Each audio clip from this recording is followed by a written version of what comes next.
Legja ka përkujtuar 81 vjetorin e çlirimit të vendit. Autoritetet vendore, së bashku me veteranët dhe ish-veteranët të luftës antifashiste nacional çlirimtare, u mblodhën pranë memorialit të dëshmorëve për të nderuar ata që dhanë jetën për lirinë e Shqipërisë. Në këtë rast u vendosën kurora dhe lule dhe u zhvilluan homazhe, ndërsa pjesëmarrësit theksuan rëndësinë e ruajtjes së kujtesës historike dhe vlerave të luftës. Ceremonia u shoqërua me mesazhe mirënjohje për sakrificat e brezave që kontribuan në çlirimin e vendit. Nëntori është një festë e rëndësishme për popullin tonë.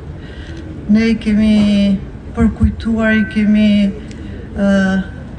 të gjitha ngjarjet e luftës dhe sot në këtë ceremoni të thjesht për ne mase ju duket dikuj, por madhështore për rëndësinë që ka.